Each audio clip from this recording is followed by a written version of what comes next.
আচ্ছা গাইস, তো দেখো আমরা কি জানবো, আমরা জানবো হচ্ছে তোমার তেজস্ক্রিয়তার যে একক সেটা সম্পর্কে।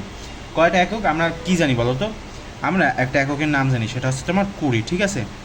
মেরি কুরি আবিষ্কার করছে, এজন্য নাম কি কুড়ি। এটা বলতে মূলত কী বোঝায়? এটা বলতে মূলত বোঝায় যে তোমার প্রতি সেকেন্ডে, ঠিক আছে, খুব ভালোভাবে খেয়াল দিয়ে একটু দেখো, যে তোমার প্রতি সেকেন্ডে যদি 3.7 গুণ 10⁻, কত হবে, 10 সংখ্যক পরমাণুর যে ভাঙন,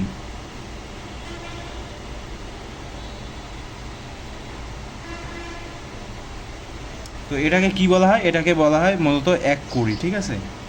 আমি আর একটু লেখার বাকি ছিল, সেটা লিখি নিই। 1 কুড়ি বলে। আর একটা একক আমরা কি জানি? আর একটা একক হচ্ছে তোমার, হয়তো সবাই মানে বুঝতে পারতেছে যে কী লিখবো, বেকেরেল, ঠিক আছে? এই দুইটিই কিন্তু আমাদের সমাজে কাজে লাগে বলতে আমি বলতে চাচ্ছি যে আমাদের যে এমসিকিউ আছে সেখানে কিন্তু এগুলো এসে যায়, ঠিক আছে? তখন কিন্তু আর পারা যায় না, ঠিক আছে? তো বেকেরেল মানে কি?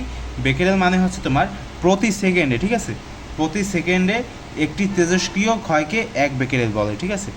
একটা কি বলে, মানে একটা তেজস্ক্রিয় ক্ষয়কে হচ্ছে তোমার 1 বেকেরেল বলে। তো এটাকে আমরা এভাবেই লিখতে পারি যে 1 বেকেরেল সমান সমান হচ্ছে তোমার 1 ডি, ঠিক আছে, পার সেকেন্ড। এরকমভাবে আমরা লিখতে পারি। তো এই দুইটা একক একটু সবসময় মনে রাখবা, যাতে তোমার এমসিকিউতে আসলে হট করে লিখে দিতে পারো।